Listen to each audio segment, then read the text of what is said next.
Okay, here we go. I was trying to get the ones from like last week. Okay. This is from at Rick95051.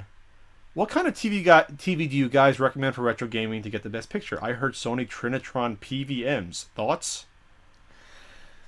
Oh man. I don't know any of the. I don't know the specific model.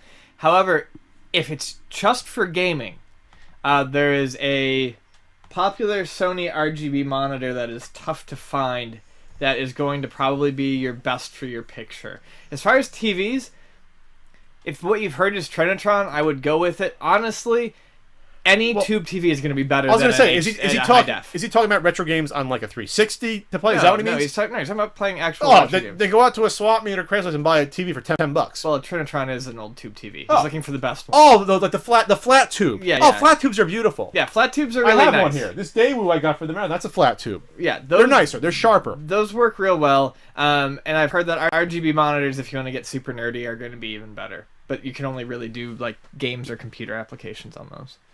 Okay, very cool. The bad news about that is some countries probably still produce them, but in the U.S. it'd be hard pressed to go to a Target and find CRT. At this point. You can't. I think someone actually told me they're basically illegal at this point, right? They looked all over San Diego and they could not find a CRT TV new in the store.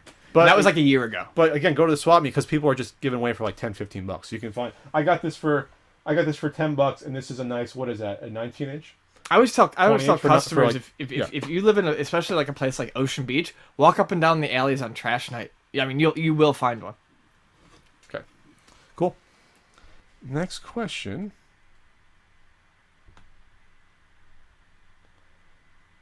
Oh, this isn't really a question. This is from at 7 Minute Psycho. I'd love to see you guys compare and contrast the old TV ads for video games as well. Well, we kind of talked about it with Call of Duty.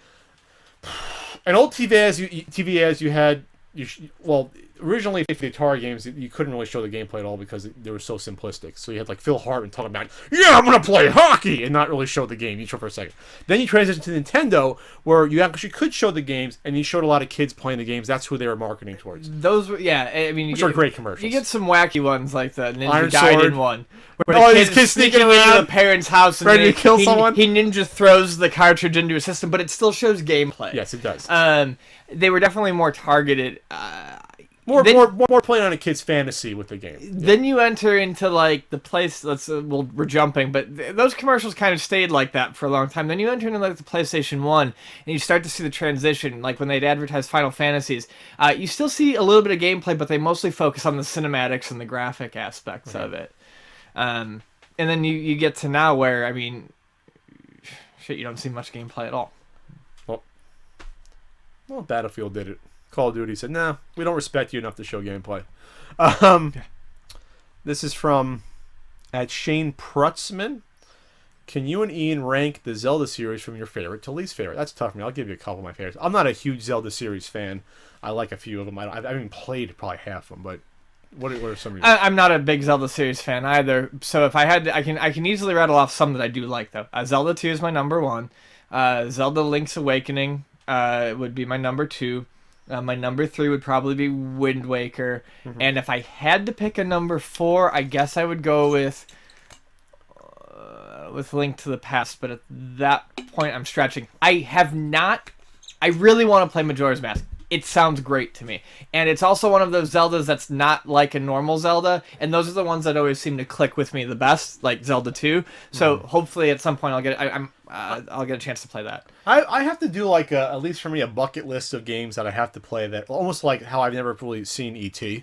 I've never played through Ocarina of Time. So I feel like I had see that look? It's not the Ocarina because whatever. Well, but the E.T. Well, you look like E.T. right now. Yeah. But anyway, so I had to play through Ocarina of Time. I played it. I just haven't played a chunk of it. I probably played it for like an hour back in the late 90s. You know what I mean? So I have to do that. Sure. To say, because people say that's the best one. But I love Legend of Zelda. I love Zelda 2, not just because I grew up with them, because I think they're great games.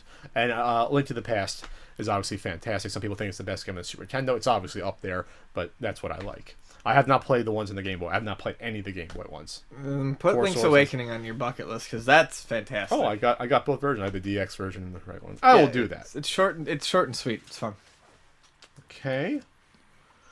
The next question is from at Hockey Bones Beer. Is that a brewery? What's your favorite Genesis game? I think we have a broader favorite Genesis games question later on if I saw, but I'll mention a few. Let's just get those on one. Rocket Knight Adventures, Mickey Mouse Castle of Illusion, probably one of my all-time favorite platformers ever is Sonic 3 plus Knuckles when you actually put them together and you get the full game that's massive with 12 levels and save spots and all the fun stuff.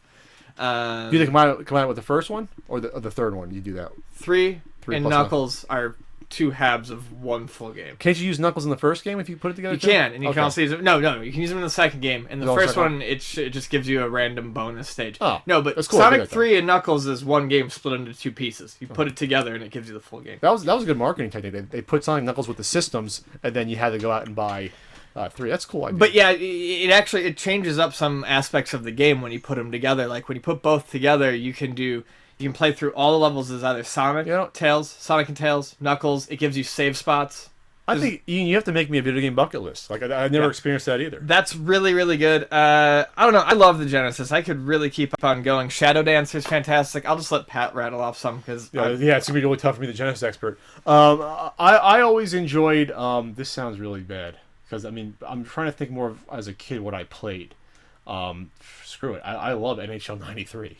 That's a fantastic game, sports or not. I liked 94 better, but 93 is what the one that started it off, and like this is an awesome sort of fun. What a fun game! Like my friends used to keep stats of that. Like they'd actually say, "Oh, Brett Hull scored." They actually would keep because there wasn't a season mode in the first one. They actually would keep track of it. You know, Alicia Dragoon, which I reviewed, is really a fantastic game. Hell, just even like their version of Outrun, since you couldn't get a good port, it was good on the Genesis. It's got really good shooters too. I like even the shooters are good. Because one like Biohazard Battle. I've never owned it because it's expensive, but Musha Aleste, which is the one that goes for over 100. It's a blast. I mean, emulate it. Just play. Is that it. one of the most expensive Genesis games? Yeah, it's that and Crusader Senti are up there as some of the most expensive. General ones. Chaos. General Chaos that's is really good. One. I mean, the Genesis library is tragically overlooked because there's nothing out there currently to remind people to go back and look at the Genesis because Sega's not making systems anymore. I think that's part of the reason why it's fallen off, but there's so many good games for the Genesis. I think I own like 275, or I own a decent amount that I've compiled. Not enough. It's got to get more of that. They're sitting in the game closet. Okay. I could think of more if I really could. I love the original Spider-Man game. Oh, that one's fantastic. Where you take the pictures and they turn them into web fluid. Yeah. Couldn't understand it as a kid. If I went back and played it now, I probably would understand it a lot more. It's a tough game, but it's fun. Yeah. This is from at Seeing This Destroyer, Matt, who I think is usually in the chat. You mentioned Vectrex last time. What is your favorite MST3K episode? Mine is Overdrawn at the Memory Bank, which is a good one. Which is Raul Julia's last movie, I think. What's your favorite? I love MST3K, but all I remember it is watching it when I was in high school, and I can't think of a specific episode. I used to just watch it in long blocks when they would run it like over and over on Sci-Fi at night. Well, I was more of a Comedy Central one. I love Joel better. I liked Mike, but Joel I thought was better. So my favorites are Cave Dwellers, which I have on DVD. Santa Claus Conquers the Martians, which is from the basically the 3rd to 5th season. To me, were the best years. And then Mitchell, Joel's episode is fantastic. They rip into Jodan Baker, who's just a slovenly, just boorish cop in it who is supposed to be the hero, yet he's drunk half the movie, is so out of shape, you can't believe him for a second, and he like is like making out disgustingly with Linda Evans as a prostitute. It's hysterical because you cannot believe that they thought that would be a good protagonist for a movie. And supposedly, according to the episode guide book, that Jodan Baker actually found out about it and was so pissed that like he's actually has a grudge against him for that. So they did another Jodan Baker movie that they shot in freaking Malta. They did it in the 10th season, the last season, called Final Justice, where he's like this again out of shape. You know, who'd have thunk it? Like redneck sheriff that goes to Malta for some reason and is gunning down people with a 6-shooter. It's just absolutely ridiculous. But there's a lot. I'd say half the episodes are really good, though. I wish this question had been asked of me like 13 years ago because Yeah. I could have given an answer. It's one of those series that I love and I keep meaning to revisit, but I haven't had the chance. All right, next.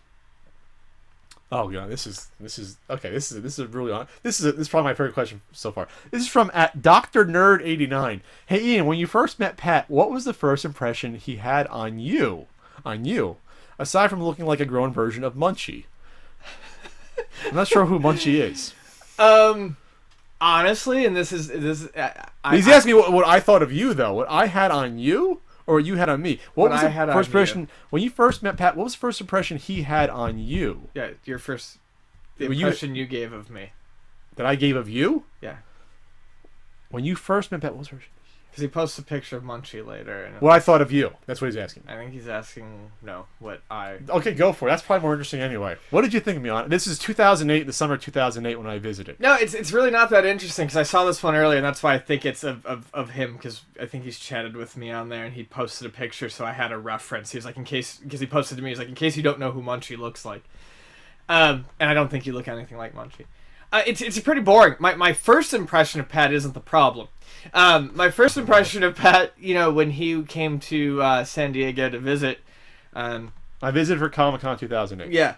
When he came out and he first discovered the store, my first impression of Pat was actually, Jesus fucking Christ, here's a somewhat normal person who wants to look at the boxed Nintendo games. And you had boxed Nintendo games when I came? Yeah, that first time? You got Prince of Persia for like $7. That was there. Yeah. And then I got the Color Dreams game. Yeah. I don't remember which one. Pest Terminator. Yep. So my first impression of Pat was actually pretty good. He was pretty amicable, pretty friendly. Didn't seem like he was in it for the money. Seemed like he just liked the games. That's funny. He's in it for the art, not the money. This is before. Well, no, because I remember we bigger. talked about that sort of thing because I'd been working there for a few years and, we just, and that was becoming an issue where, people who knew nothing about games were coming in just trying to find the thing that was going to make them a buck, and that wasn't what you were doing. You told me that you're trying to complete your collection. You told me that you were almost there. I probably had about 60 to 70 games left. And, like I actually saw Pat a couple of times after that before he moved here, and my impression of Pat was always that he was a pretty amicable fellow. That didn't change until I got to know him personally. Thanks, Ian. That's really good.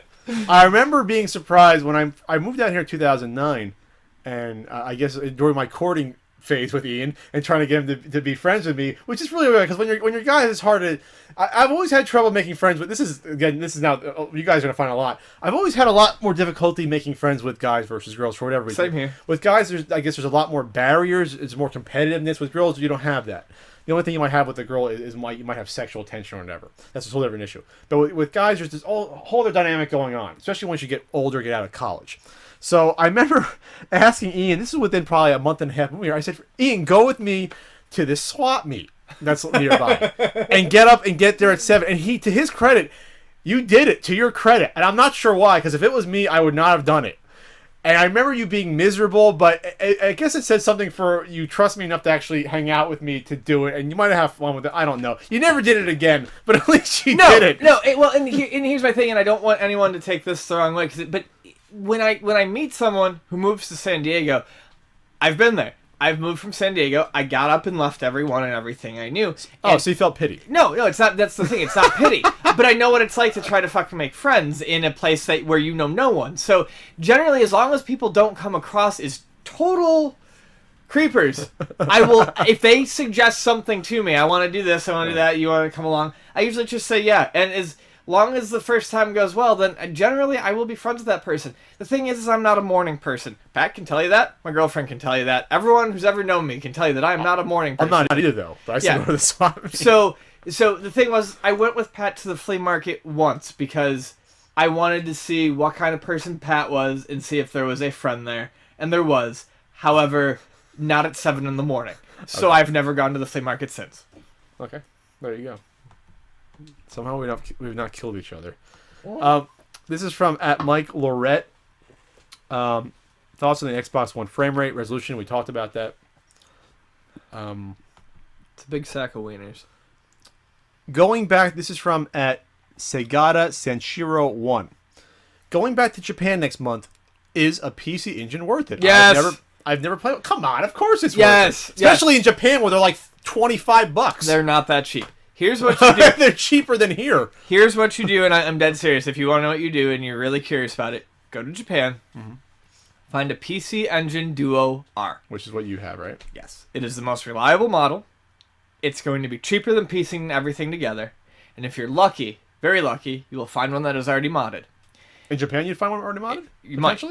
If it is not, it's okay because, and this is where I might be wrong, but I believe my buddy has told me, and he's always said that modding a PC engine is easier than modding a TurboGrafx because of the different pins. Yes. So, you want that anyways. The CDs, when you really get into the PC engine, or the TurboGrafx, you quickly exhaust the library of card games and you realize most of the best games are on CD. Okay. The CD is naturally region free. Yes. It's a more reliable CD. You could even burn them. If you wanted to. It's not like you're stealing money from people at this point. It ruins my hunt. So it's good. And it has better capacitors. You won't get capacitor problems like you will with a standard Duo on either side.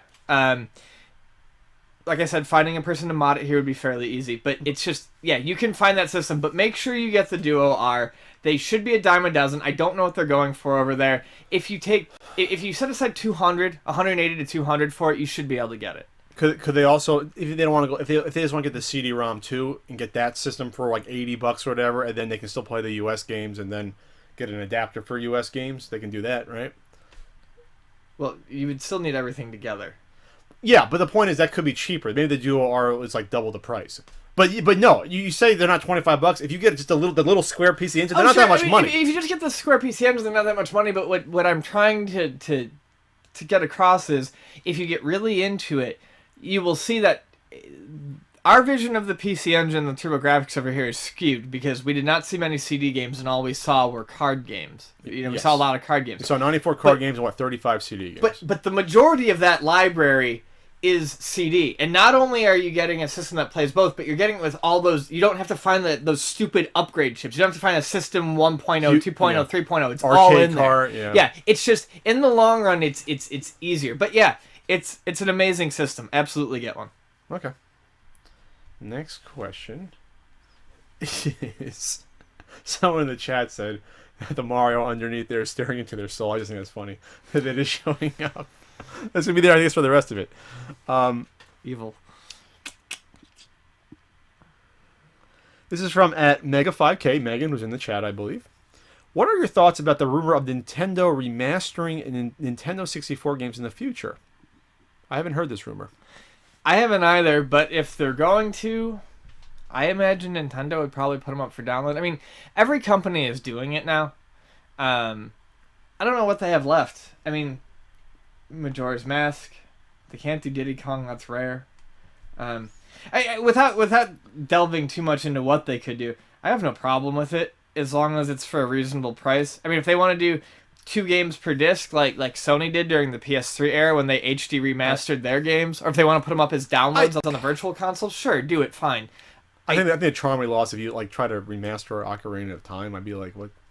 Really? You have so many Zelda games that come out. You have like 1 or 2 per generation of console. It'd be like, why would you need to experience that one upgrade? I don't get it. The Zelda games to me are almost repeating the same thing anyway. Well, except not every year, every 4 years. That's the difference, at least. I guess the question wasn't maybe specific enough, but if I were to guess what remaster means, it means to upscale, like they did with the like PS3 did with PS2 games. I'm guessing she means totally redraw it, like HD remaster, like DuckTales. That's what I'm guessing.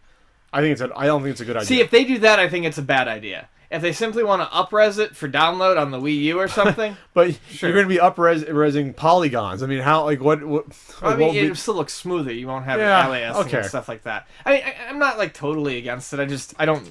Yeah, I guess I don't necessarily see the point. I mean, they re-released GoldenEye. It's rare. They can't. But I mean, they've done a version of it at least. Do we need it? That's the whole point. Anyway.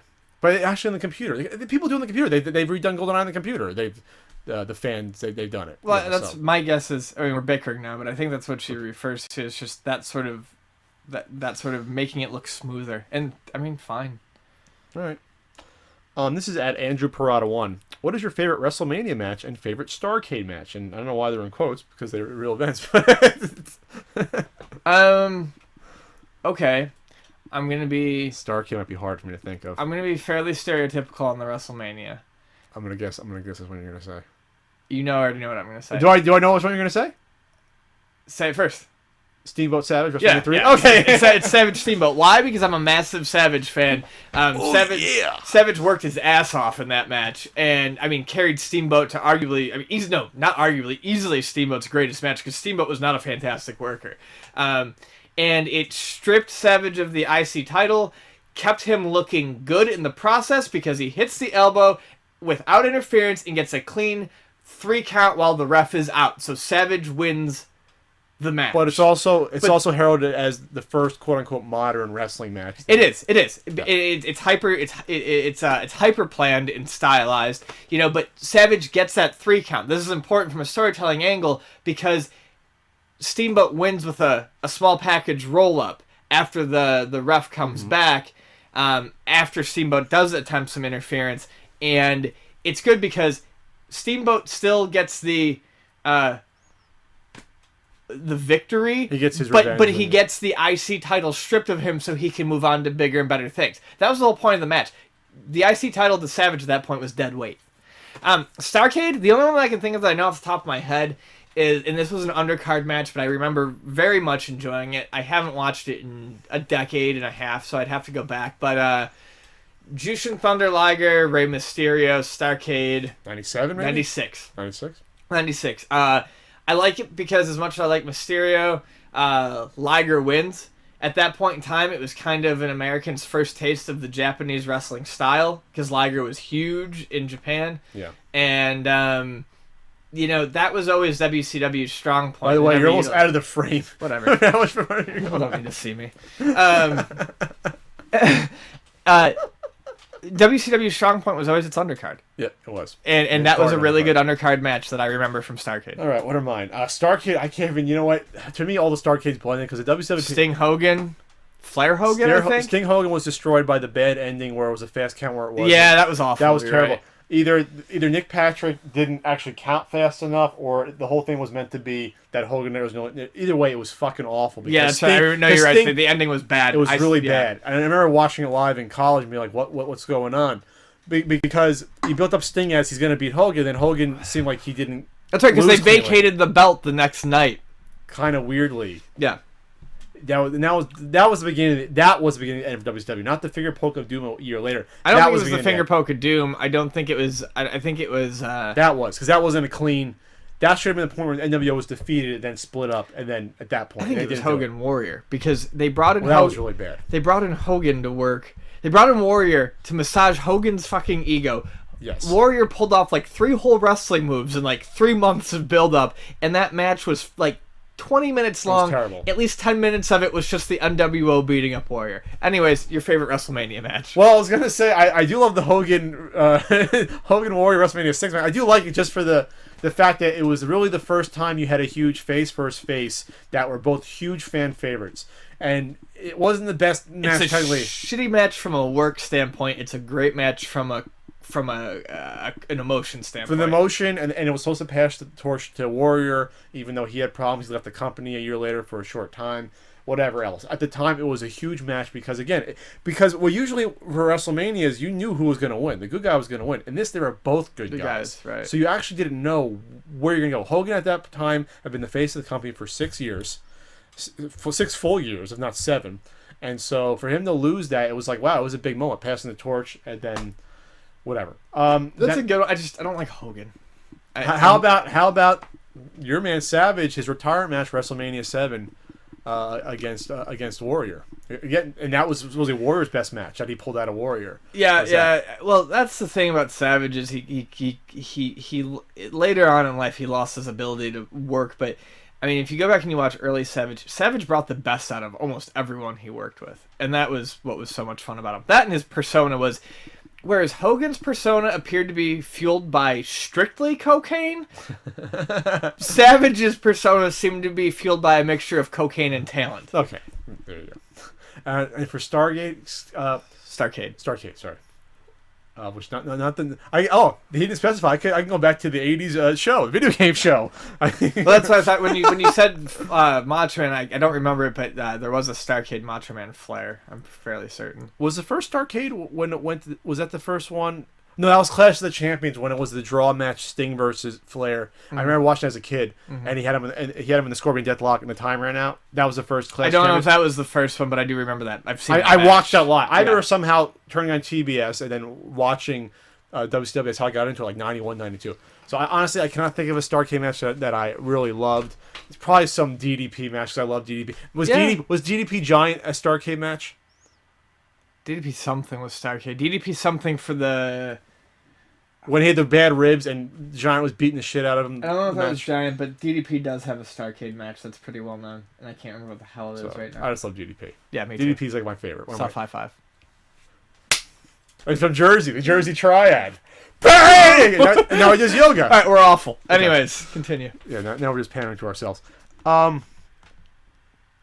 This is from Christina at Shibi UFO, who's usually a fan of the podcast, usually in the chat room. Question for both of us: what have been your biggest disappointments in video games? Disappointments. What were you anticipating that was a big letdown besides DuckTales Remastered, which you still haven't played? I can actually think of two off the top of my head. One was Shadows of the Damned, which came out on PS3 and Xbox 360 about a year and a half ago. It was a Suda51 title. He was the creative force behind one of my favorite video games of all time, Killer 7, and I thought this was going to be a return to form. The gameplay is actually not awful, but the humor fell incredibly flat for me, and it just wasn't an interesting game in the way that I had hoped. It was actually pretty boring. From like a storytelling standpoint, especially when you're used to something like Killer 7. The other one that I would say is Beautiful Joe. Really? Yeah, You didn't like it? I was really, really hyped on that. You gotta understand the context of Beautiful Joe is, at that time, no one was doing anything 2D, right? Mm-hmm. And Capcom's like, we're bringing this game out, and it's gonna be 2D, and it's gonna be cool. And I was waiting for it. I just don't like games that rely on super gimmicky mechanics like the time manipulation that Beautiful Joe does. The fast forward, the rewind, the slow-mo and stuff like that. And I hated it when I came out. I was super disappointed. I got rid of it within like 2 weeks. Looking back on it now, honestly, if I were to go back and play it, I probably wouldn't be anywhere near as harsh as I was then. But if the question is what was I really disappointed in, Beautiful Joe probably ranks as like my biggest disappointment as far as games go. Trying to think of mine.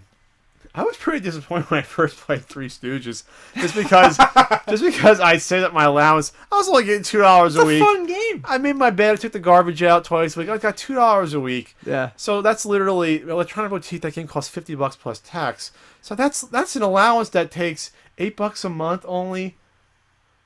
That took 6.5 months to save up for that game. Fair enough. This is a time when I only got games. My parents. I don't go off my parents. But I never got random games I wanted. I got games. I got one game for my birthday and maybe 2 or 3 for Christmas. Yeah. That was it. Yeah. Not even 3. Not even. So I mean, to invest, that's like buying stocks and having them plummet.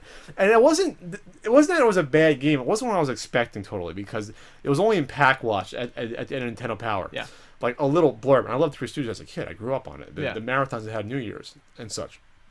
I remember playing it. It was late at night, so we get back at like 9:30, and it's weird. It was like upstairs on this monitor right here, playing it on the Manavas monitor, and just it was a weird feeling, almost like in my stomach, like, oh, I just $50 in 89 was a ton of money for a kid like that, and then all of a sudden all my savings were gone, and I bought this game I had to deal with.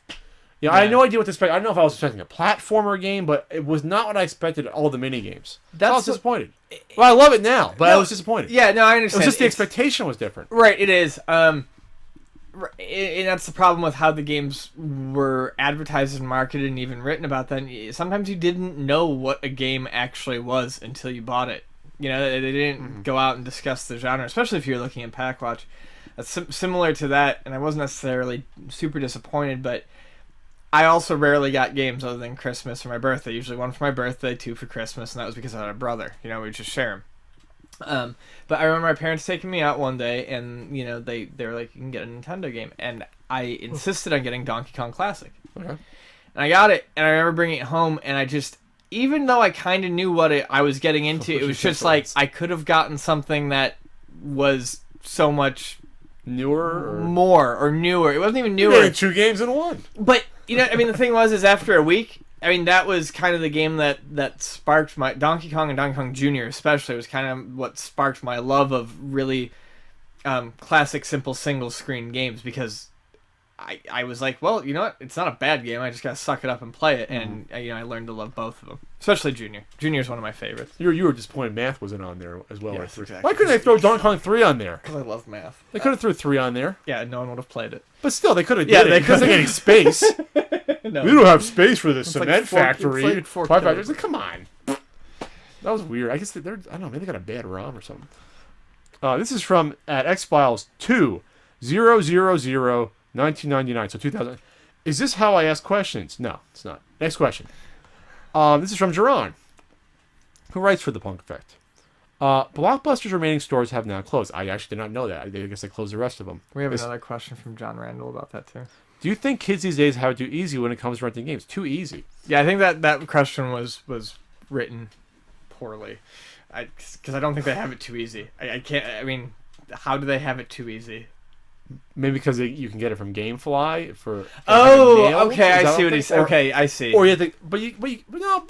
Redbox does it though. You got the Redbox and get it. I don't know. I don't read all I this. think rentals are gone for the most part, just because you can download demos now, especially on the PC. And I hate to say it, there's so many games that cost you $5, $10. I think kids would rather just buy it with their credit instead of why would they rent it? I'll just spend $5 on this game or $10 on this game and just do that. Yeah, we might as well. I don't read all these questions ahead of time, but I see some through the day. John Randall, I believe Abe Randall in there, asked us one about, how do you guys, any particular emotions attached to Blockbuster closing, so we might as well wrap them both up. Sure. First, to address Jerron, I don't think they have it too easy when it comes to renting games, judging by the amount of calls I get every day for where can I rent games. No, they don't have it easy. They can't. I mean, GameFly is a pretty easy service, but it's also expensive for a kid. But kids, like you said, you can now turn on your 360 and be like, Game X is out, downloading demo. Play demo. Do I like it? Yes? Great. Okay. I want this or I don't. Yes. As far as do I have any particular memories of Blockbuster, not Blockbuster particularly, because, and I'm sure it was like this everywhere, but all I have is the Northeast as reference. There were so many mom and pop shops that my rental, I do have memories of rental stores. Obviously, I used to love going. I used to love it. My mom was like, "You can rent a game." Me and my early girlfriends and I in high school, that's what we would do. We'd go to the local rental shop and rent a couple movies. I miss being able to walk into a big room and see it all. I'm not a huge movie buff, but yeah, it does kind of suck to know that is gone. Even when I stopped renting movies because of things like Netflix, I would go and I'd take advantage of the 4 for $20. I don't feel bad. This is why they put all the mom and pops out of business. Right. I don't feel bad for Blockbuster. We had 4 chains. We had Hollywood Video, which was a national chain. Yes. And they were smaller. We had Palmer Video, which was a regional chain. Which you might remember that they had commercials with an inspector, and we I remember. And we had Easy Video, which was a regional chain. That could have been maybe only New Jersey, maybe New York. So those smaller chains. Hollywood Video was national though, and they survived until about 6 years ago, I believe, 6-7 years ago. Yeah, some aspects of them. It was, I think, like the Game Crazy shoot off even survived until like 3 years ago. So, but yeah, you're right, and I brought this up in the podcast or mentioning this in stories or interviews. I think we talked about this during the marathon because we definitely talked about this. How mom pops, and we're talking late 80s. We're talking 88. Yeah, I'd say 88 is when they kind of blew up. VHS is by 88, 87. We're starting to get affordable enough that they're like a couple $100, and $87 is still a lot of money, but it's affordable. Yeah. So you have people getting them, and you had to spend either $70, $80 just to join a store, and then you might get 2 free rentals. Because back then, when they bought those tapes, people don't understand when VHSs came out for movies, you couldn't buy them in the store. They went to the video rental store, and usually the rental stores were paying like $80 or $100 for a tape. And again, in late 80s money. So that's why they needed you to get the money up front, besides them renting it for, say back then it was $2 for 2 nights, or $2 for 1 night. So you'd have coupons sent out. I still remember in my head, Magic Star Video. There was a video store in Rahway, New Jersey, by me that looked like it must have been like a bodega. They made it into a rental store. I remember going there, and it was rent 2 for the price of 1. My mom took me, and I got Super Mario Bros. 2 and City Connection. Yeah. You know, and so I love the rental stores, and they always have the fondest memory because I played a hell of a lot more games via rental store than ones I obviously owned. I did not own more than 15 Nintendo games. Not more than 15. Yeah. 1-5. And that's with having the system for like a good 5 years and being on it. So that said, it always has a special place in my heart. And of course, yes, Blockbuster, you could rent games. By that time, the Blockbusters came around and swept up all the Palmer Video, they opened up literally 2 blocks from Palmer Video. Palmer Video was gone within a year. So by that point, it was more renting Super Nintendo games because you're into the early 90s. Right. And then once you got to the mid 90s, the mom and pops were starting to get flushed away at that point. And Hollywood Video remained. Easy Video, I think, was even starting to go away by the late 90s. So yeah, it makes me sad. So basically, fuck Blockbuster. I don't care. Yeah, I don't. I really don't. I feel bad. I feel bad when people lose their jobs, counter people. I do, but I don't care. But as far as Blockbuster goes, my memories are not of Blockbuster. Blockbuster closing simply serves as a bookend. Yes. Blockbuster closing simply serves as a bookend to the end of the rental store period of time. But you know what? I think it allows other mom and pops to now come up. I think there's a place for it.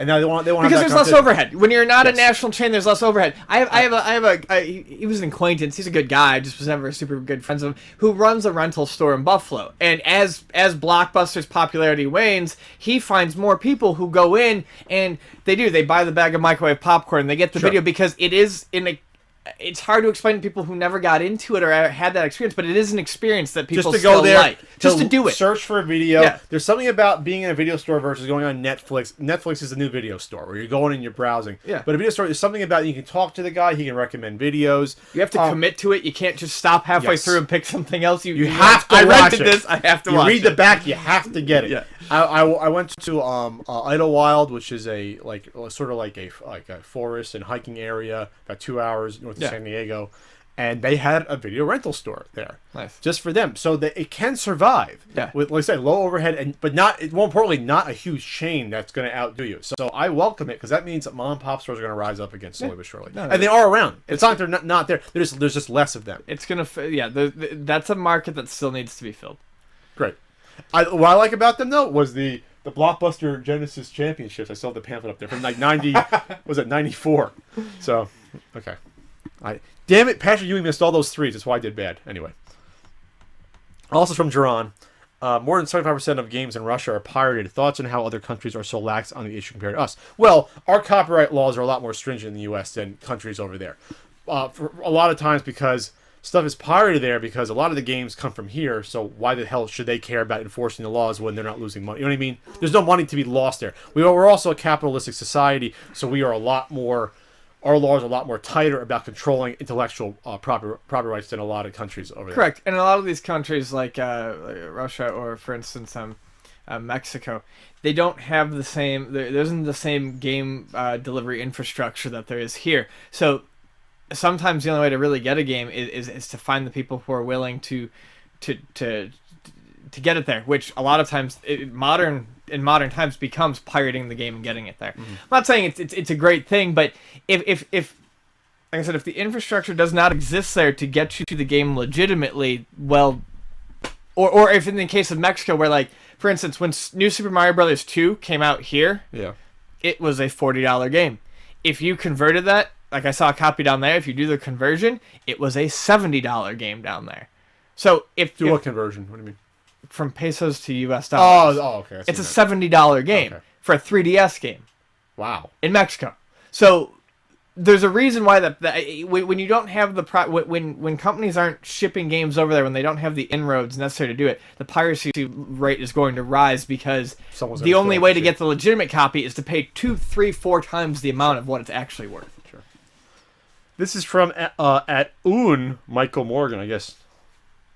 Oh, Michael Morgan. Is a Vectrex system rare or just a piece of junk? I'm not sure why they'd be weird phrasing. I'm not sure why they'd be necessarily mutually exclusive. Yeah, but it's not a piece of junk. The Vectrex is a very nice. No, it's not a piece of junk at all, and it's It's sort of rare. I mean, it's going for money now. I consider it obscure, not so much rare. If you want to get one, you can get one. Yeah, exactly. You don't have to try very hard. I mean, you go online. I found one at the swap meet. Yeah, I know a guy who found the 3D imager at the swap meet, which still gets me like this. You got one sitting on our shelf in La Mesa. Yeah. No, it's a fine system. I think it's fun. It's nice to have it. It's just that shipping kills you on eBay. So if you don't find one in person, you're going to be paid the same amount to ship. Because it's a mini TV. Yeah. But no, it's great. That's Spike. Such a weird way to put it. Oh no, Molly. Yeah. Darn it. That's right. Is it rare or just a piece of junk?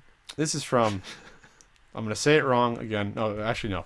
I'll do it first. Yeah, I'm going to say it wrong. At Jason Nakarado. Nakarado. What's your favorite food? I'm tapped out, guys. What's your favorite food? He asks a question every week. Oh man, I love to eat. A lot of favorite foods. Probably something Mexican. Let's go with adobada tacos. What the Adomano? Adobada What or is? El Pastor. Adobada is I know pastors are the pork ones. Yeah, adobada is pork as well, but that's generally roasted oven. El Pastor is on the spit with the pineapple, sometimes with a pineapple piece on top. Really? And it's carved almost like a gyro meat, but it's not, Really? it's not formed like gyro meat. It just layers and layers of pork on a Where do spit. they have that? They don't have. You can get it that way at Lidicker's on Voltaire, or go to Tacos El Gordo. Okay. Tacos El Gordo is fantastic. So yeah, let's just say tacos because that's the easy answer. Buffalo food though, I do love chicken wings and I love avocados on pretty much anything. It used to be as a kid. You don't find it often. Shrimp Parmesan. Jumbo shrimp Parmesan was probably the best meal I ever had, and I had it in Cape Cod, Massachusetts. And the shrimp were like that big. And I remember distinctly because more harrowing inside of my childhood. My father, we never went to eat to begin with, but we went on vacation. We did, but my father never let us get dessert. He promised to let us get dessert this one time. Me and my sister were so excited we can get dessert. We got the meal, and we could not finish the meal because it was like 5 or 6 shrimp that big. Not kidding. Stuffed with crab meat, shrimp parmesan. And we were almost like, no, we can't finish it for dessert. It was one of the best meals I ever had. I was probably only 12. I'd never had shrimp parmesan, I think. After that point, most places don't make it or try to do. That's a good meal. Not saying it's my favorite, but that to me is like one of the best meals I ever had in my life. But I love sushi, though. I love sushi. If I had to pick it, I love sushi. I love nachos. Big nacho fiend. Cookies. Brownies. I love brownies. Cookies. I like cookies a lot. Brownies. And gummy bears. We'll just name random junk Oh food. God. Anyways. Okay. we got to move through this with the reset. At Brandon Oak, how many records does Ian own? You know, I've never actually counted the entire collection. Ballpark it. Yeah. Okay. So I did count. Okay, I've got about 80. Yeah, I'm good. I've got about 80 happy hardcore 12 inches. I probably have the same amount of late 90s trance and house. So that's what, 150. I probably have twice that amount of other stuff. I probably have about 450. Wow. Yeah. You can sell those. No. This is from @game_mana. Why haven't we seen a Sharknado video game? Make it. I don't know. You know why? Because the commercial would be too expensive. Too much Hollywood commercial. Okay, this is the Blockbuster commercial. We went through that. Got that. This is at WB Stillwell. Do you have any tips or game suggestions for a gamer looking to get into graphics collecting? Unfortunately, the past year and a half, me and you talk about that. It's tough. 3 years ago, man. I mean, my recommendation to you would be, if you just want to play the games, and please say that's what you really want to do, get into the PC Engine and start there. It's going up in price, but it's cheaper. Or get a handy-dandy flash card if you really want Well, to. I'm saying if you want physical games, one card or one CD for each game, PC Engine is going to be cheaper, but it's getting more expensive. Turbo right now is freaking insane, man. I mean, insane. Your best bet, join PCEngineFX.com, lay low and lurk, and wait for someone to put their collection up for sale. Yes. Message boards are... I stressed this last podcast. Message boards are the best way to get it for cheap. Yeah, it used to be, I say up until 2 years ago, they were still reasonable, most of the games, except for the rare ones. But now even the common ones like Bonk's Adventure will run you $25-$30. Yeah. Splatterhouse will run you $30, and it's like... No, Splatterhouse will be more than that. See, that's what I mean. They used to be like $10-$15, all these games. Sure. You know, and because more people got interested in it for whatever, the internet or like you think people moved on from the NES, maybe because I completed mine, now they want to complete theirs. I don't know, but it seems that's a trend. So there you go. Best of luck to you, Will. I don't envy you. This is from Helen. Hey, Helen. What scene in any video game would be your favorite, whether it be sad, funny, etc.? That's a tough question. That's actually really easy for me. Okay. Spoiler alert. It's from Final Fantasy IX. The marriage of Quina and Vivi is completely ludicrous, ridiculous, funny, kind of heartwarming. I don't think you ever really know Quina's gender. It's just a thing. But that is a fantastic scene. It might be optional, but that will always go down as one of my favorites. I'll say one that affected me very greatly, and this is why it's one of my favorite games in ActRaiser. When the two people in the town, one of the towns, when the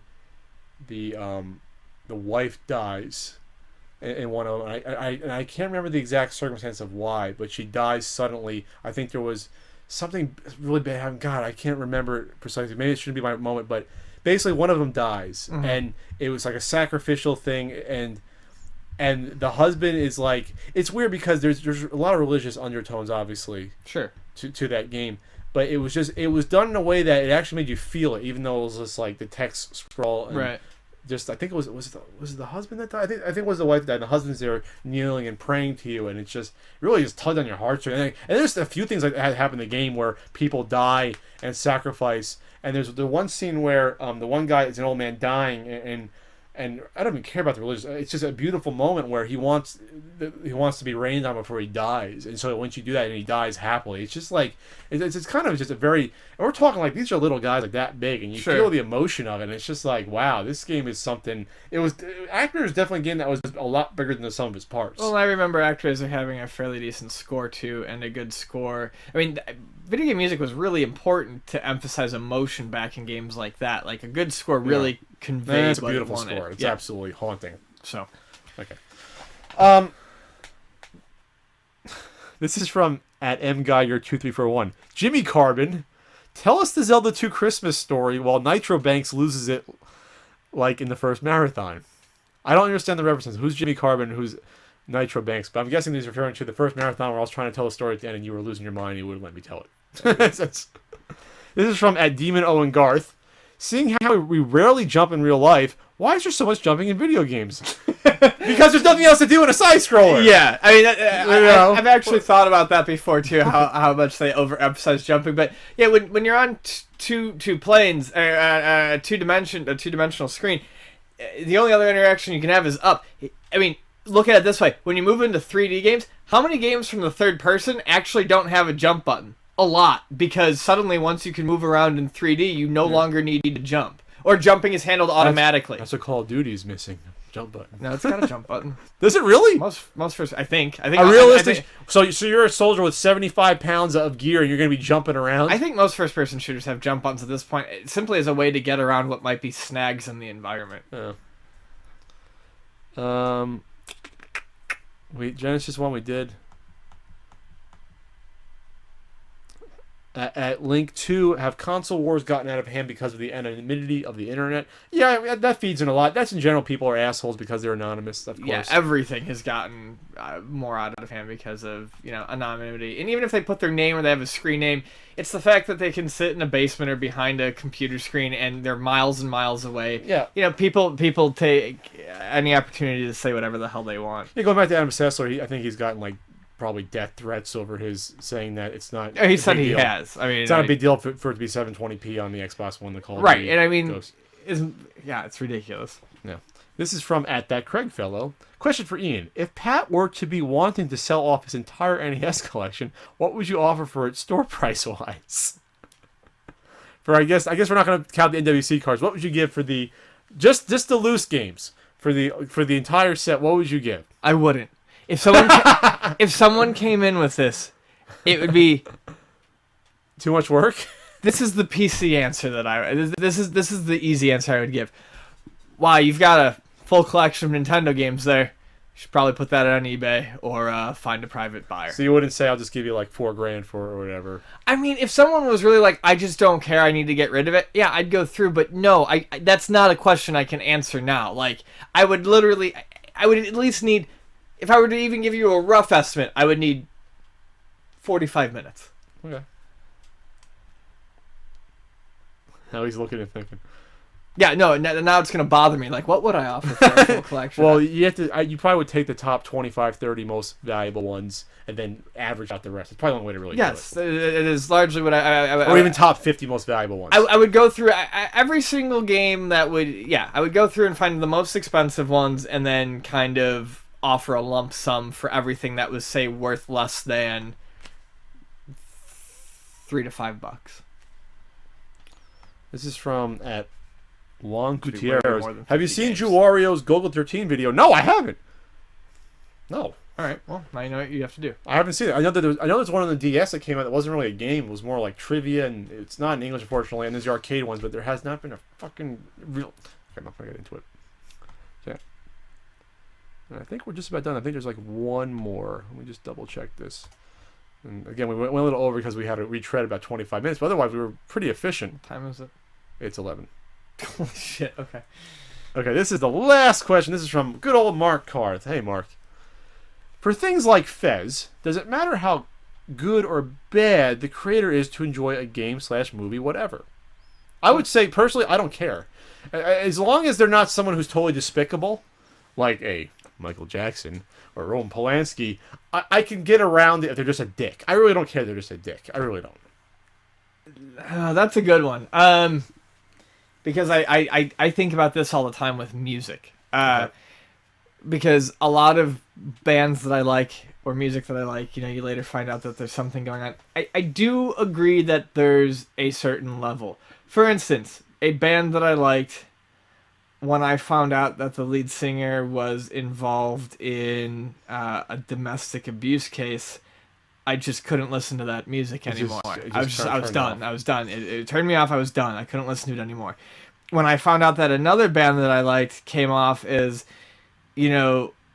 extremely cocky and arrogant in their interviews, I just said, well, I can still enjoy their music. I'm just not going to read their interviews anymore. Sure. So for something like Fez, I am aware of Phil Fish. I feel like Phil Fish... It's a funny name, by the way. I feel like Phil Fish is probably not nearly as bad as everyone makes him out to be. I will say that. I also feel like Phil Fish was extremely confrontational and got a lot of shit thrown back at him because he was throwing a lot of shit. But I will stand by, I don't think he was as bad as people made him out to be, and I don't believe he deserved to have to leave the industry in the conditions that he did because of the shit that he was getting. Would I still play his game? Yes, if I was interested in it. I am not interested in Fez, not because I dislike Phil Fish. I am not interested in Fez because I'm not interested in Fez. I think that's fair. I think, honestly, as long as they didn't do something horrific, I don't care. Right, exactly. Asshole. He did it. Right, and that's what it comes down to. If you're the Daikatana guy, I don't care. Yeah, if you're a loudmouth asshole, but you make something that's good, cool, dude. That's fine. Most artists and creators are fucked up in one way or another. Hemingway wasn't a nice guy, but he was a great author. Right. Just don't fucking punch your loved ones or kill people, and I'm pretty much okay. Most artists are. So there's something wrong with them. That's why they have a different way of looking at the world they can produce, whether it's writing or being a great actor or doing NES reviews. No. Yeah.